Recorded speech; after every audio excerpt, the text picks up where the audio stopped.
Okay, hopefully everybody can see the screen. Is that a yes? That's a yes, we can see it. Okay, good, very good.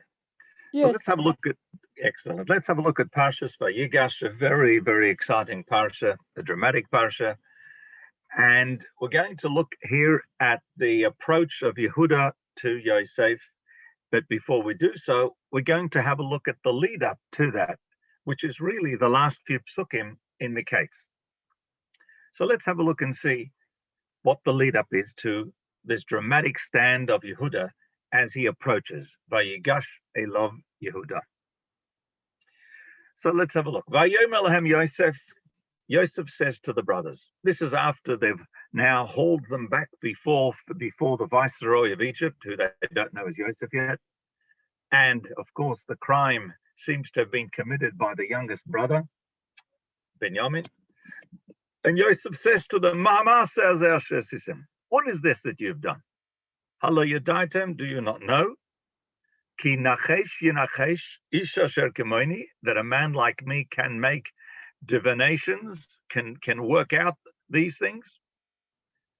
Vayomer Yehuda, and Yehuda responds, Manomar ladoni, what can we say to my master? Manadaber, what can we say? Vos can we read? Manit stadok, how can we justify ourselves?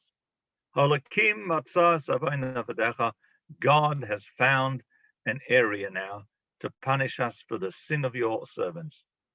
Hinenu avodim ladoni, we are servants to my master. Gam anachnu, gam asher nimtzag v'biyadai. We, as well as the one in whose possession the goblet was found. So clearly, he's not going to let go of Benjamin. If it's going to be his slaves, if they're going to be punished, it's all of us together. To which Yosef replies, Vayomer, and he said, Chaliloli. Oh, heaven forbid. Well, it doesn't say heaven, but Chaliloli. It would be profane for me, for doing such a thing. I cannot do collective punishment. There's only one person who's done the crime. Ha'ish asher nimtza gavia biyadai, hu yele aved, he'll be a slave to me. Va'atem alula shalom alavichem, and you go up in peace to your father. That's where Parshas Miketz end, and that's where Vayigash begins.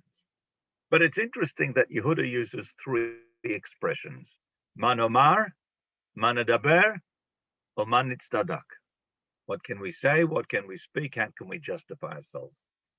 And the Racham HaKodesh says why these three expressions are as follows. Nomar is a gentle tone. Amir abderch rotzoi. What can we say? How can we appease you? Manadaber means, what can we say harshly in a way of war? Manitzdadak, how can we justify ourselves in a mishpat, in a court case? If we appear before judges, ein miflat lahem. There's no escape.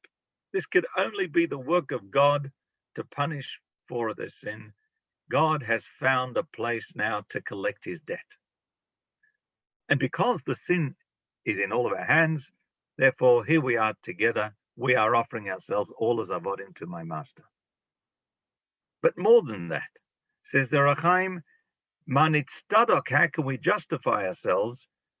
The brothers previously made a kal v'chomer. What was their kal v'chomer? They said, Ma'adach, if we have brought back the money that was put in our sacks and we brought that back to you, you think we're going to steal something from the palace? But now, this kal v'chomer is broken. It's invalid. Why?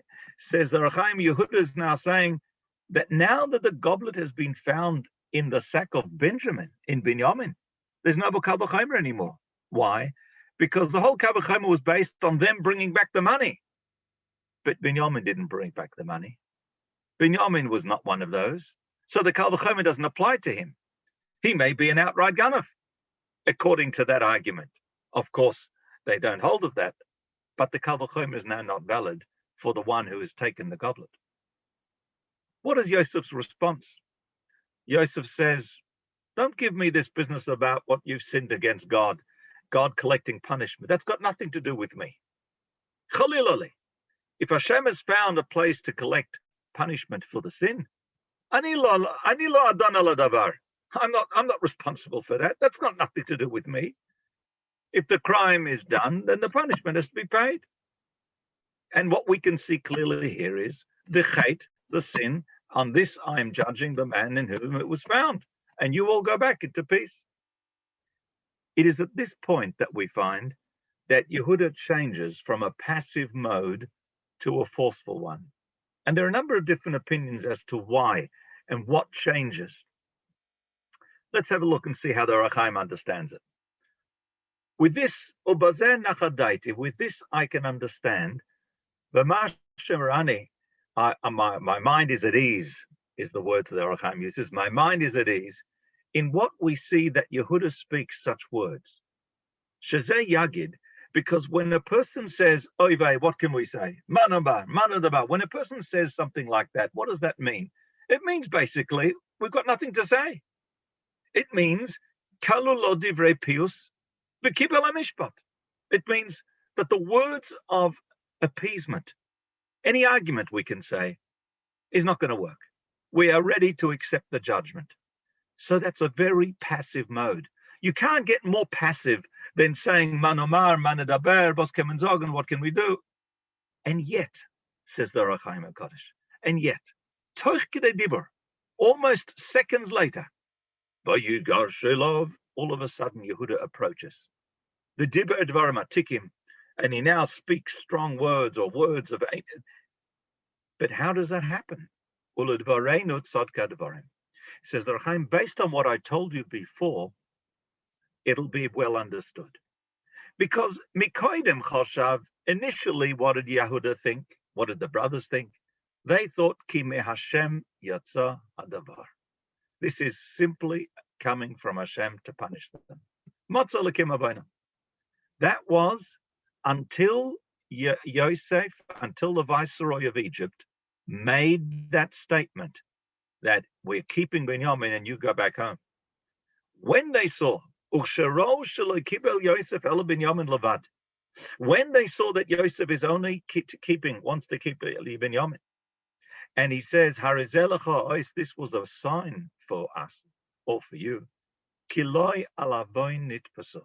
This is now no longer a punishment for any sin. And from here, this is simply a man exercising his cruel free choice, and he's made a cruel decision. This I will not accept. Vayigash elav Yehuda, and Yehuda now steps forward. So according to Rachaim HaKadosh, it's now that he steps forward, and it happens strategically after Yosef wants to take their brother Binyamin alone. The Parsha of Torah, which is a collection of sichos of the Rabbi, brings the following argument. Why did Yehuda now change from a passive mode to a forceful one? Similar, but a little bit different. Batchila in the beginning, Kibel. Yehuda is accepting, he's passive. Why? Because he sees this as the beginning of the Gezerah of exile. He knew, and his father told him, and it was a tradition through the ancestors, right back from Avraham Avinu, at the Bris Ben Absorim, at the covenant between the pieces, that the Jewish people would have to descend into Egypt for hundreds of years, etc., and other lands as well. And he thought that now this is the beginning of Golus. Well, if that's the case, so be it. We'll accept it. Manomar, manadaber. But now that Yosef wants to take Binyamin and to send back the other brothers to their land of Canaan, that's not the beginning of Golus at all. On the contrary, that's the opposite of the decree, because now most of the brothers, in fact, all of the brothers other than Binyamin, are going back to the land of Israel, back to the land of Canaan. So therefore, there's something else happening here. This is not a Gezerah of Golus. I'm stepping forward. Vayigash elav. The Das Zakeni, Balatosfos, says, why did he step forward now? Vayigash elav, and he approached him. And he takes a very interesting perspective. We know that in Pirkei Avos it says, Marbe avodim, marbe gozo. Marbe, it said there's a whole lot of things which the Prikavas counts up there, and it says the more of this, the more of this, the more of this, the more of this, the more avodim, the more slaves that a person has, the more employees, the more gezel, the more robbery that there will be. That's what it says in Prikavas. The more avodim, the more slaves, the more robbery. In fact, an Eved had a reputation of being a robbery. Very often, a person was sold into slavery because he was a Ganav. Okay. So now, Rabbi Yehuda is now telling Yosef as well, you want to take our brother Binyamin as an Eved? You've just accused him as being as the Ganav. You've just said now that he will be the man. He's the criminal. B'noheg sheba olam. The normal practice is, if a person buys an Eved from the market, from the slave market, and he finds it's a Ganav, he'd return it back. He'd say faulty goods, machziroi. V'zeh, and this fellow, this Benjamin who you want to take, shenimtza Ganav, he's found out to be a Ganav according to your words, and you want to take him as an Eved? That's totally not nonsensical. And therefore, Vayigash elav. Very interesting approach. So that leads us to the beginning of the Parsha. Vayigash elav Yehuda. Yehuda approaches him and he says, Bi Adoni, please my master. Yidaber na abdecha davar ba'oznei Adoni. Let your servant speak something in the ears of my master. Don't get angry with your servant, because you are like Pharaoh. Now tonight we won't have time to discuss everything on this pasuk, but we will look at some of the phrases and nuances in the pasuk through the commentaries. First of all, Yehuda approaches and he says, Bi Adoni, please my master. And he says, Yedaber nadaber be'oznei Adoni. Let your servant speak words in the ears of a master. What does that expression mean? Davar be'oznei Adoni. So we look at Rashi first, and Rashi says the following words, Yikonsu davarai be'oznecha. May my words enter your ears. But what does Rashi mean by that? What is Rashi trying to rule out? What's he excluding by saying these words? Yikonsu davarai be'oznecha. May my words enter your ears. And here we have a differing opinions, the Mizrahi and the Maskil David, and they are as follows. The Mizrahi, one of the earliest commentators on Rashi, says that what Rashi wants to tell us here is not that Yosef wants to literally whisper something, that Yehuda wants to whisper into the ears of the viceroy of Egypt. That's not the normal thing to do. You don't go up to the king and say, I'd like to tell you some secret. Or even with someone who stands in the place of the king, we're having your mouth next to his ears. That would not be Bakovidic at all. Well, it's also not Kovidic as well. But that would not be the minig at all. Not a good thing to do. And therefore, says Rashi has to tell us that what does it mean by Davar ba'oznei Adoni? It means, may my words enter your ears. The Maskil David refuses to accept that explanation. He says no. He says, Rashi is not intending, that wasn't bothering Rashi to tell us that it doesn't mean in his ears, literally in his ears, because we find several times earlier on, such as in the Parsha of Vayera, Vayashkim Avimelech, and Melech got up, Vayadaber, and he spoke, etc., but Oznehem in their ears. So the king is telling them in their ears what has happened. What, the king goes up and whispers in everybody's ears? Surely it doesn't mean that. And yet Rashi doesn't feel the need to explain it even. And so it is several times. Says the Maskil David, what Rashi was concerned about was the word davar. That seems to be extra. Yedaber na avdecha davar be'oznei Adoni. Let your servant speak a word in the ears of a master, or let your servant speak something in the ears. Why do you need the word davar? Why not just say, let your servant say or speak into the ears of my master? It's the word davar that bothered Rashi here. And therefore he says that it's to be interpreted in the following way. Why did Yehuda add this word davar? Because what he's saying is, Yedaber not abdecha, let your servant speak. But whatever I speak, davar, whatever I speak, whatever word I say, please, I let it penetrate into you. But oznei, let it go into the ears of a master. It wasn't the word oizen, ears, that were bothering Rashi. It was the word dover instead. And that is the first time we encounter such an expression in Tanakh or in the Chumash, and therefore Rashi feels the need to explain it. When we look at the Medrash, we find that there were three plans Yehuda had in mind when approaching Yosef. What were they? Well, we have a three-year machlokes, Rabbi Yehuda, Rabbi Nechemiah, and Rabbanan. Rabbi Yehuda says he was ready for war, Hagosh Milchama.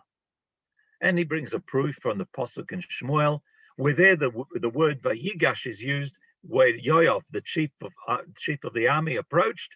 They approached for war. Rabbi Nechemiah says no, it was Lapius, it was for appeasement. Where do you see that? And he brings a pasuk from Yehoshua. The Bnei Yehuda approached Yehoshua, Vayigshu lefaisoi, and they approached to pacify him. The Rabbanon say it was for davening, and they bring a pasuk from the book of Malachim, Vayigash Eliyahu Hanavi Vayomer, and Eliyahu Hanavi approached and he said, Hashem, the God of the Jewish people, and he davens there. Rabbi Elazar Amar, he says, Poshat Lahain. Rabbi Elazar says that Yehuda is telling him all three. He says, Im le'melchama, aniva. If it's for war, I'm ready to come. If it's lapius, if it's ready to pacify, I'm ready for that too. If it's for davening, I'm ready for there as well. In fact, Rabbi Elazar says all three. But what's also interesting is that even though when you look at the pasuk itself, he's asking the king not to get angry, but what were the words, or what were the threats, if you like, that could see the king getting angry? Now, some of this we will know from our Rashi, but some of them we won't. This is not everything is in the Rashi that we read. Let's see the first threat. The first threat is Zekanto Shelzeh, the grandmother of this child or great-grandmother of this child that you want to keep, was once taken by Pharaoh for one night, and boy did he get it. He was struck with Nagoyim, with Tsaras, he and all his household, as indeed it says, Vayigash Emispare. He's a hair, I'm warning you. This could happen to you. See to it that you don't get Tsaras as well. He uses the more polite oisah ish, that man, in third person. Second threat. The mother of this child died because of a curse of dad. When his dad said, when Rachel was sitting on the trophies or trophim of his father, whosoever has your God, small g, lo yichya, will not live. And from those words, unintentionally, his wife dies, Rachel dies, the mother of Binyamin. If that's the case, with an unintentional curse, he's zaher, be careful, that you won't get upon you one klala, one curse, and end up dying. Oisahish again refers to him. What's the third threat that's made by Yehuda in securing the release of Binyamin? Two of us have gone into one city, a complete city, and absolutely decimated it for one girl that was taken. Here, it's for a zacha, for one boy. Here, al chibas ha'ayin ba, it's for the boy who is the ball of his father's eye. Chibas ha'ayin. It is the brother in whose territory God will choose to make his achsanya, to make his lodging. Because what does it say? Where was the Beis Hamikdash built? It was built in the territory of Binyamin. Chofei falov kol hayoim, as it says, God hovers over him the whole day. And if you're trying to play with him, alachas kama v'kama, how much more so that you will suffer destruction, the whole city, the Egypt, etc., the country of Egypt. But one of the interesting medrashim that we find, and that really needs explanation, is the medrash when it gives a graphic description of what's meant by Yehuda's words, Yedaberna avdecha davar. Let your servant speak something, davar.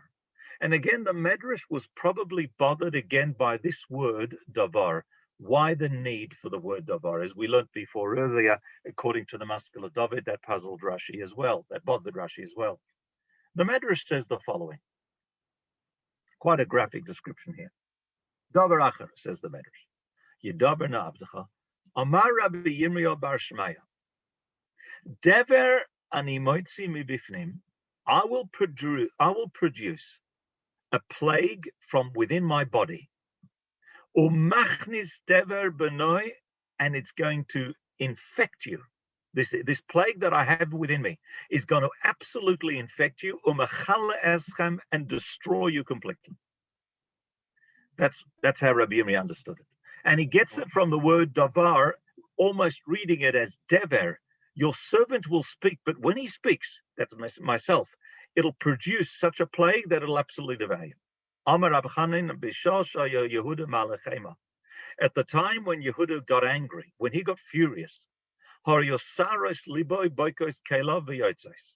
hairs on his chest became stiff and toughened, and they broke through his clothes and protruded in this awesome, scary show of strength, of might, as the hairs of his body literally turned into almost like spears breaking through the clothes of his body. And then the final graphic description here is, Yehuda put blocks of metal in his mouth, would chew them, and out would come metal dust. Very, very strange medrash. He would put these blocks of metal in his mouth and produce avok, and produce dust, or metal dust. And of course, the Mefarshim look at this and they wonder, what does the medrash actually mean? Do we take it literally? And if we don't take it literally, what's the message that this medrash is telling us? Putting iron blocks in his mouth and producing dust from them. If we look at the Imrei Hadas from Rameir Shapiro of Lublin, we find that he says as follows. Lifamim, there are times that a person can speak something, the Mamed Kohol, in the front of a whole community, a large community, and every person in the audience will understand the words at their face value. Will take those words at their face value.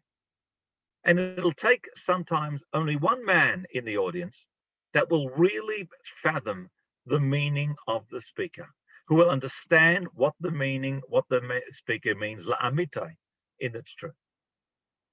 When that happens, this is called medaber ba'oznai. That's called speaking to his ear. Why speaking to his ear? Because what the words have meant for that person were not meant for anybody else but that person. It's almost as if you're only speaking to him and no one else. Only he understands the secret of what your words mean, the content of what they mean, no one else. So let's have a look and see how that applies here. Because indeed, Yehuda uses those words, but Oznei Adoni, the ears of our master. And here we come to different meanings in the words spoken by one man, Yehuda here. Let's look at Rashi and see what the different meanings have. And they have very, very different meanings. On the one hand, let's look at the pshat, says Rashi. What's the pshat? Don't get angry with me.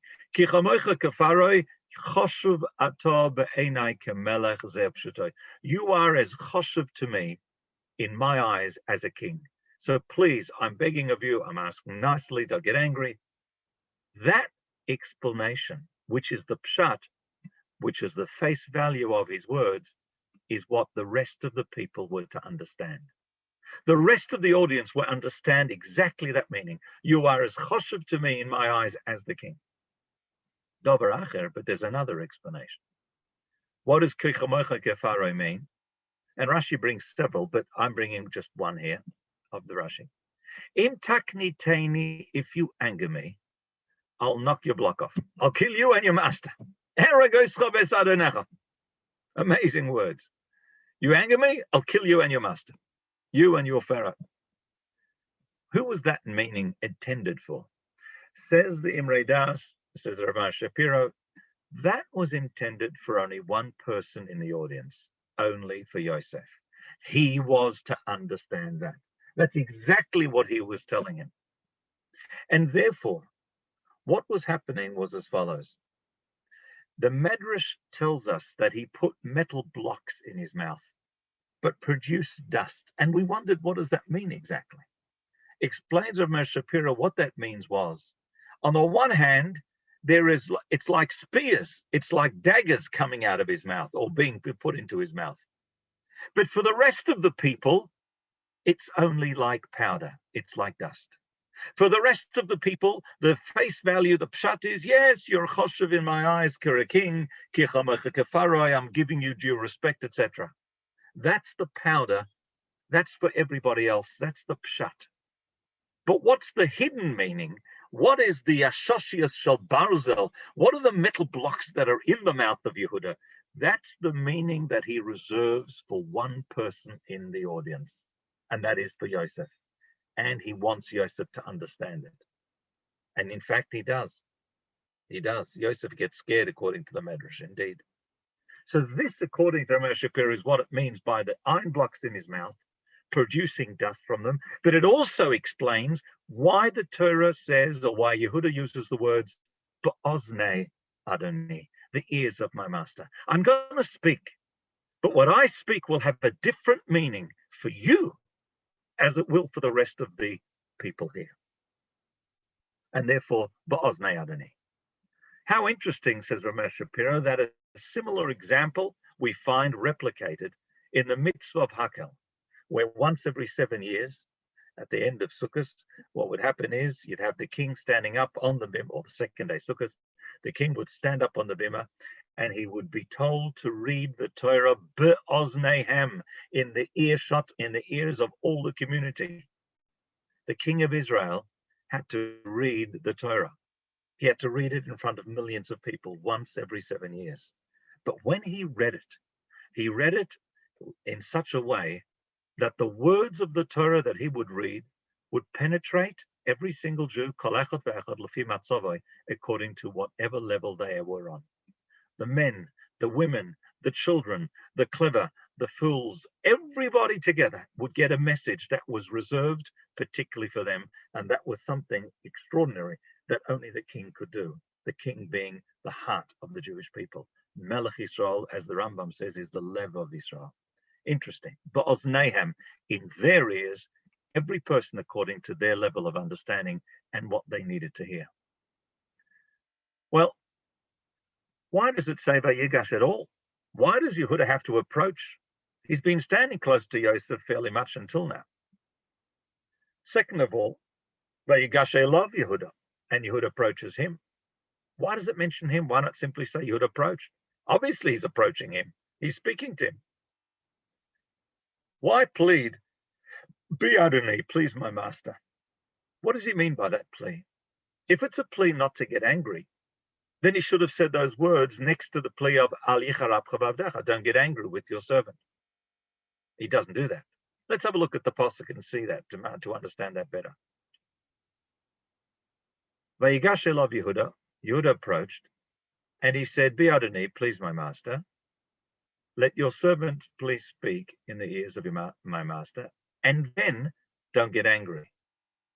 The Ohr HaChaim is asking here, wouldn't it be better if Bi Adonai was a plea and begging and asking for mercy?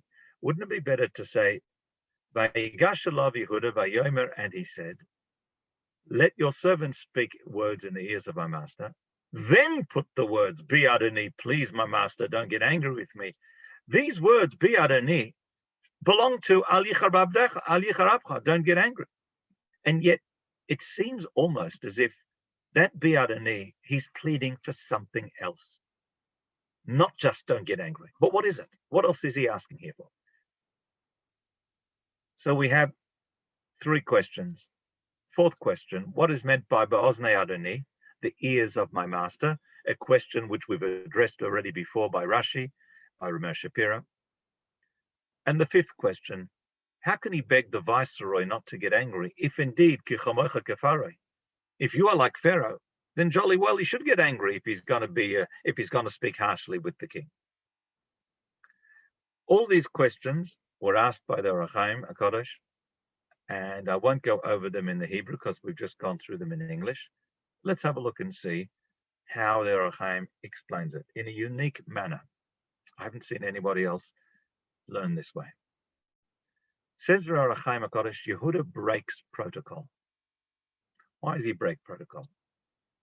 It's known that the minhag of kings would be that they would have seated in front of them the heads of government. You'd have ministers, you'd have advisors, you'd have security people all around him.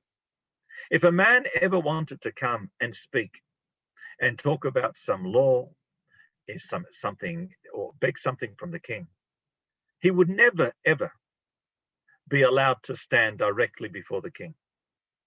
There would always be a cordon between the king and him, with Sorim, with those who are sitting Rishona b'Malchus, first in the government, etc., etc. V'chutz le'igul, it would be outside the circle or the cordon of the king's private people or the ministers. That's where he would stand and speak. And that's exactly how Yehuda was speaking until now. Until this point of time, there is this cordon, there's this whole array, if you like, of security, of ministers, of advisors standing around Yosef, the viceroy of Egypt. But now he breaks protocol. Vayigash elov. He approaches him. He enters lifnim mechitzasai.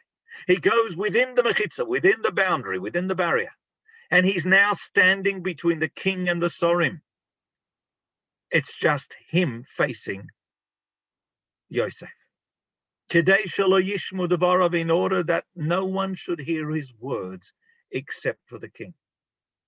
And indeed, the Rechaim HaKodesh quotes the Maharam al-Shakar in his Chuvas that says the difference in Hebrew between the word loy and elov is that loy means to him from a distance.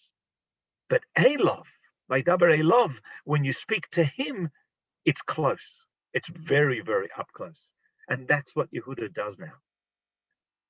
And he begs for a private audience with the king. He begs to talk now privately. He's begging the king. Please, please, I want you to agree. I need to speak to you privately. And therefore he says, Bi Adoni. He says, please, my master, let your servant speak words in the ears of my master. Be'en shomea zoloscha. I'm doing this so that no one else can hear what I'm telling you. And that could not be done if I don't do it just in your ears. But I have to ask you, he asks him, he begs him, why? Because he doesn't want Yosef, the viceroy of Egypt, to get angry about asking for something, about breaking protocol, about breaking all the rules. And therefore he says, Al yichar apcha b'avdecha, don't get angry with your servant. Pirush, that means, Ki derech ze yasu gedolim hashavim begereg gdola. Because it's almost like he's putting himself on an equal stature with the viceroy, with the second in command of Egypt. Lo yaved ladona. This is not what a servant does for his master, and therefore he adds the word ba'avdecha. Let your servant speak. Your servant. I still maintain that I'm your aved. And why? Ki kamocha gafari, because you are like Pharaoh. And Pirush, that means al derech ma'aser shuva b'Gemara.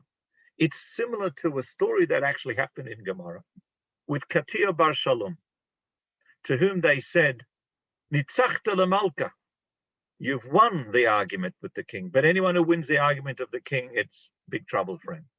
Let's have a look at that story which Rechaim HaKodesh quotes and see how Yehuda doesn't want to end up in that situation. The tragic story of Katia bar Shalom begins with a brisa saying, quoting a pasuk in the Gemara by Zorah Daf Yud, Lo yeh sorid leves Esav, there will never be a remnant of the house of Esav. Lakol, yochel lakol, I might think, really nothing? Really no remnant? Talmud Loma leves Esav, of the house of Esav. Says the Gemara, when one acts like an Esav, those generations or those descendants, there will be not a remnant. And then the Gemara brings another pasuk in Yechezkel, Shama Edom, Melachah v'chol Neseh. Edom there will be laid waste, its kings and all its princes. All its princes. Kol Nesiah. So he says, yes. Melacheha v'lo kol melacheha. Not all the kings.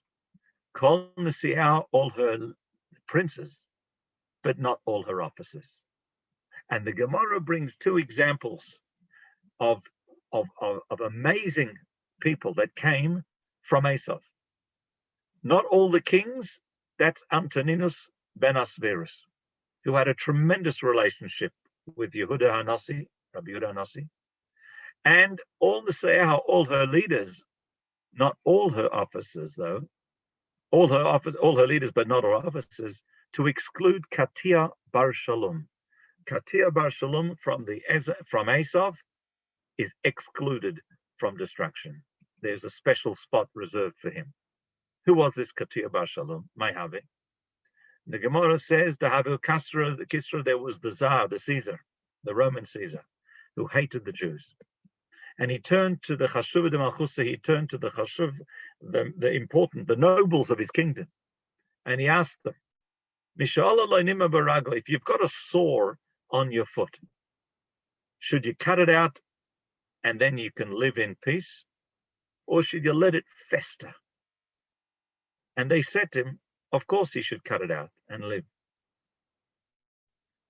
And therefore, he said to them, and therefore, what he was trying to say was, the Jews are like a festering on my, like a boil, like a plague on my feet. I've got to really get rid of them.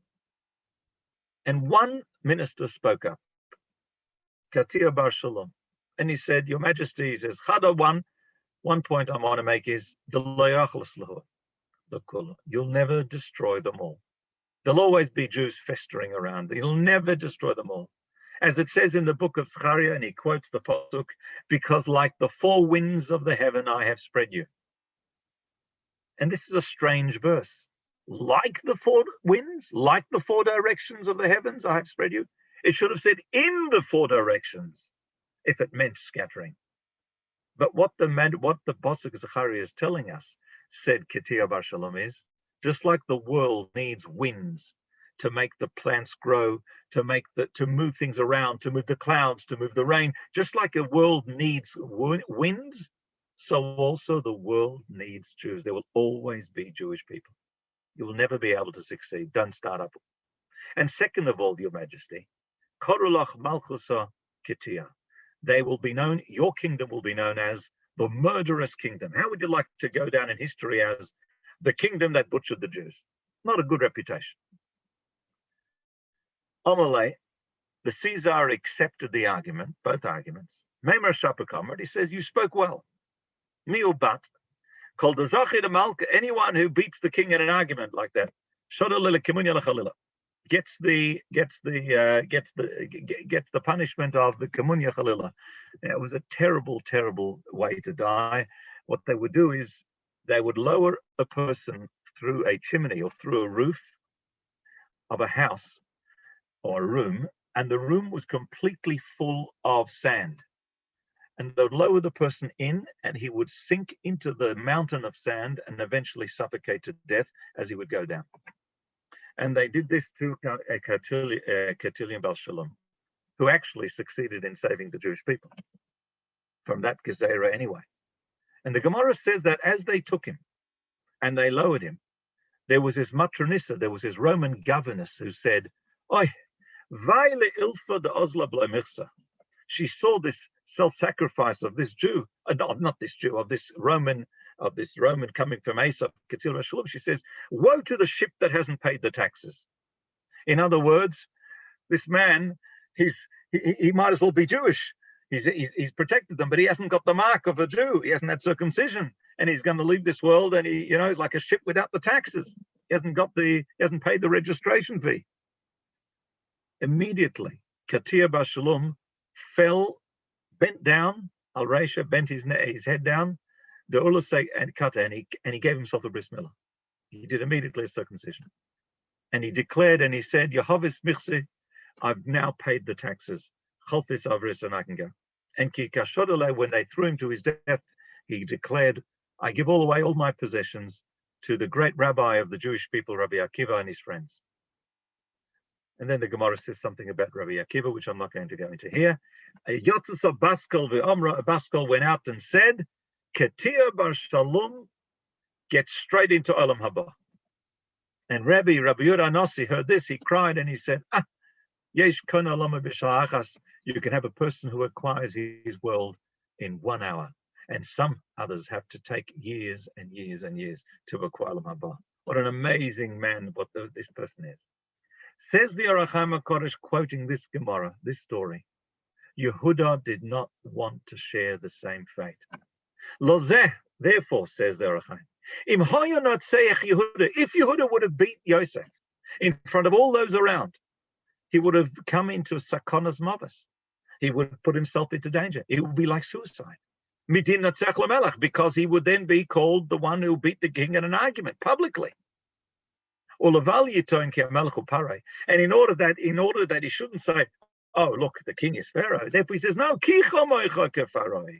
you are to me as important as Pharaoh. You have the same law. And that's the reason I'm breaking protocol. And that's why I'm begging to speak in your earshot alone. And because even if I'll win in my arguments, at least you won't be embarrassed. There won't be bizoin for you.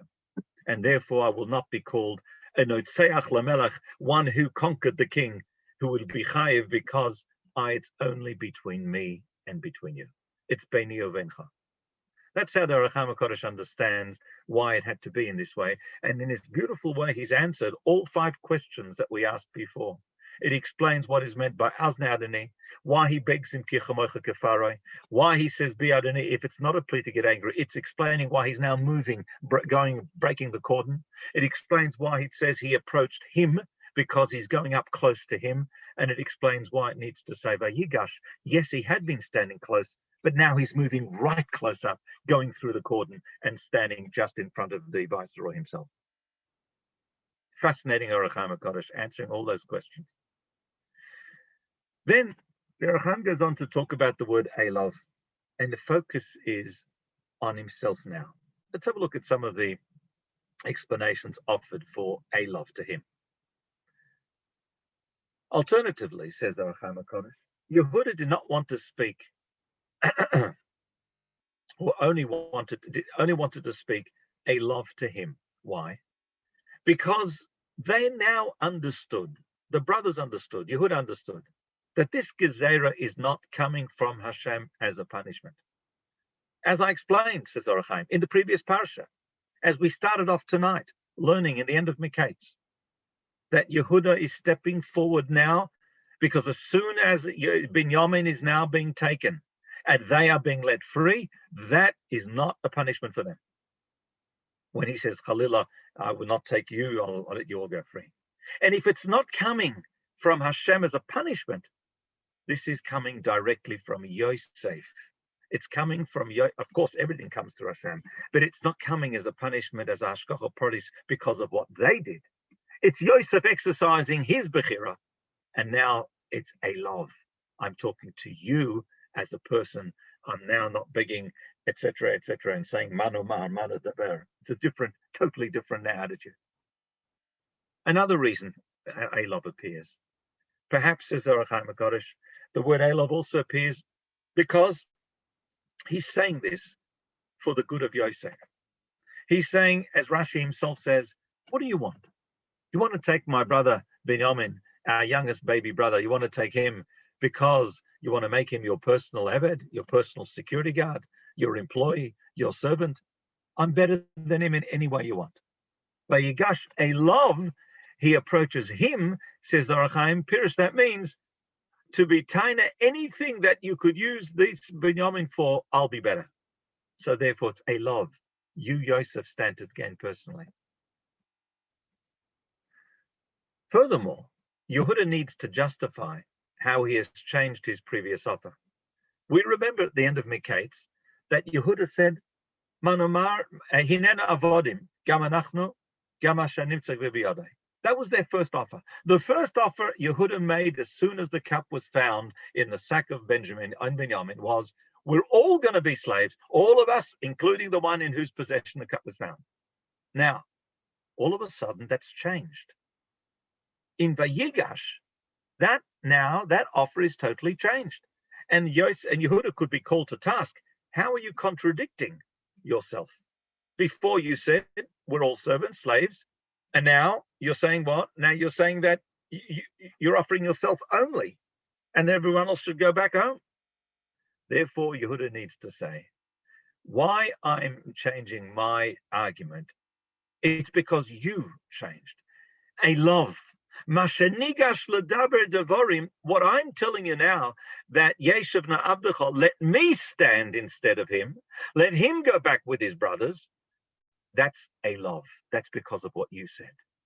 I'm doing that because of your words, Joseph, or your words, Your Highness, the Viceroy of Egypt, who you entertain such a thought to say, Khalila, that you don't want to take all of us as servants, you only want to take the brother. Oh, no. Now I'm changing. Now I'm putting myself there. Yeshiv na Abdecha. He's explaining with the word Elov why he's changing. But he says, Bi Adoni. He says, Yedaber Abdecha Bi Adoni, please my master, please my Lord.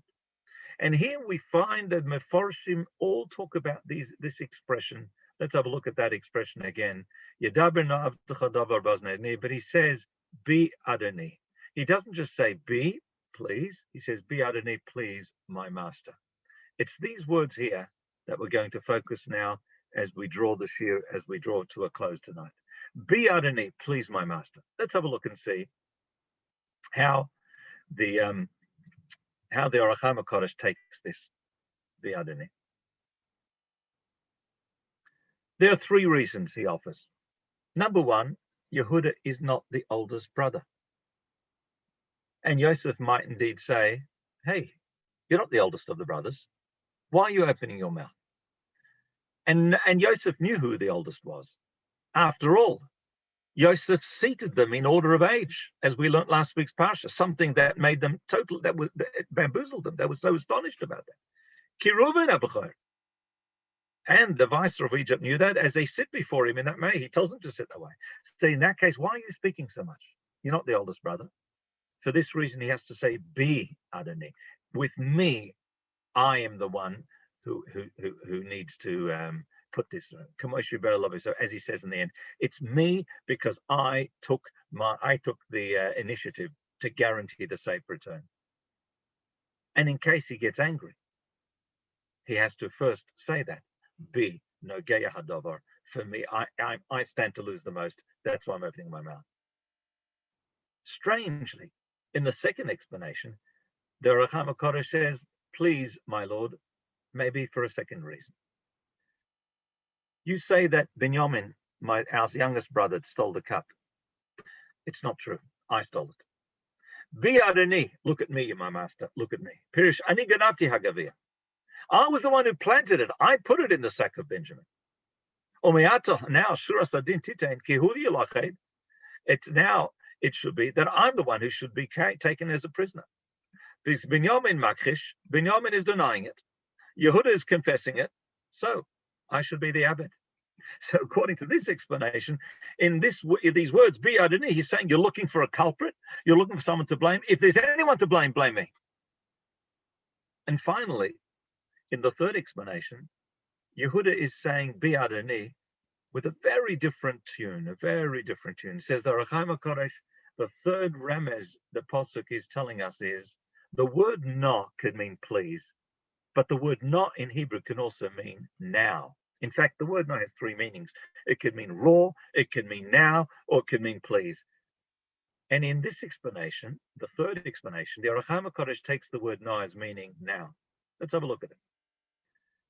Remez HaKos of the Pasuk is hinting, Ki hasrora elov nasuna. The royalty is given to him.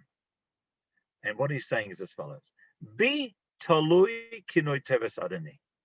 He's telling Yosef, if anyone should be the Lord, it's me. I am Judah. I am the king. I was the one who will be declared king by my father. I'm the Lion King. Gur Aryeh Yehuda. Ki hu HaMelech. He's really the king. V'oi yedaber na. But now that you will speak, Abdecha, I'm speaking as your servant. That's only no. That's only now. Bikinoi abdus, the fact that I use the description as a slave, as your servant, that's temporary. That's lepisha. It's not going to stay that way forever. Yehuda hu amelach, Yehuda is the king. Bekiso yikonolam, and his throne will stay forever. So in this manner, Yedabernav d'chadavar, what he's saying is whether the viceroy will understand it or not. He's saying, yes, I admit now your servant will speak, but there'll come a time where this will be reversed, and my true role as the king will be exhibited, because bi'adoni, really, I am the master. Furthermore, there may be a hint dropping from Yehuda's mouth, and we see this throughout Chumash, throughout Tanakh, that people say things sometimes with an unintended prophecy. And if we look at these words, bi'adoni, says the Racham HaKodesh as a remez. This is not pshat. The Racham admits it's not pshat, but he says perhaps there's an unintended prophecy, which he didn't even know that he was saying. That when Yehuda says these words, bi'adoni, my master, Pirush, that means be'emtsa'usi hasogazeh. Sorry, be'emtsa'usi hisagtazeh. It's because of me that you are now my master. Hisagtazeh, you are able to achieve such glory, such power, the second in command of the greatest metropolis in the world. Kihu hasovev leYosef adnos. When all is said and done, I am the one who brought Yosef to be the ruler, to bring him to such a greatness. Sha'amar, after all, it was Yehuda who suggested, L'chu v'nam kirena la'Yishmaelim, come, let us sell him to the Ishmaelites. Shemizen isgalgal adover b'hisig Yosef adnos. And it's from this that events evolved that finally led into Yosef being declared the Adon al Kol Mitzrayim, the master lord of Egypt. I know, obviously, Yehuda doesn't know he's saying this, but how interesting that bi'adoni, in those words, this is unintended prophecy. Yes, through me, you have become the master. Finally, we'll finish off with the words of the Imrei Das, the Maram Shapiro, and that is that the meeting of Yehuda and Yosef is the clash of kings. Yehuda is the king, Yosef is the king, and David HaMelech devotes a pasuk, a whole chapter in Tehillim, giving ramazim to this. The kings meet as they pass together, passing or angry, says the Medrash. They're fuming one with each other. Who are the kings? Yehuda and Yosef. Hey Maro Kentamohu, says the verse in the same chapter in Tehillim. They see, they're astonished. These are the brothers as they astonish him, watching this clash happening. Nivhalu nechpozu, they're shocked. They're gripped with fear. This is the brothers not able to answer.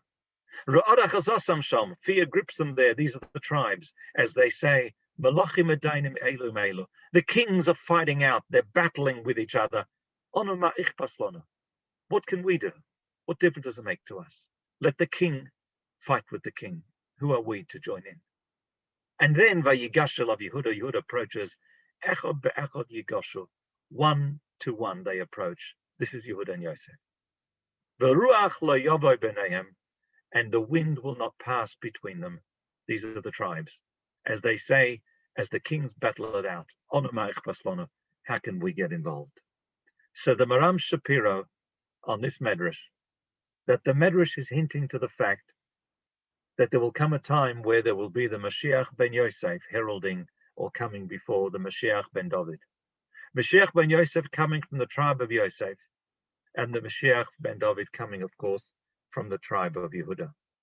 And in the Haftarah, or in the Tanakh, when it talks about Elu ve'elu, as they're coming with each other, it's the meeting, if you like, of these two Mashiachim. Says Maram Shapiro, how interesting, that the only two tribes that were innocent of the sin of the spies were Yosef, at least from one of the tribes, and that was from Ephraim, Yeshua ben Nun, and Kollel ben Yefuneh, coming from the tribe of Yehuda. Explains to Maram Shapiro that when they were accused of being spies right at the start, when they came down to Egypt, Meraglim atem, what are they saying? What is Yosef saying? There's a hint to the fact that there will be Meraglim coming from all of you. And it is at that point Yehuda steps forward and says, Yes, spies from all of us, but not from me.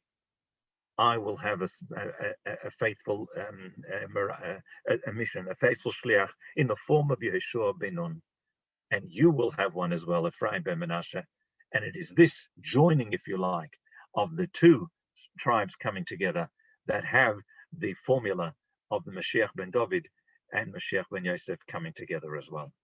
And have everybody a good night. Colton. Thank you so much, Rabbi Broh. Fascinating as usual. Miri Maltas. תודה רבה, כרמלה. תודה רבה. Thank you. Thank you for listening. Thank you. Thank you very much.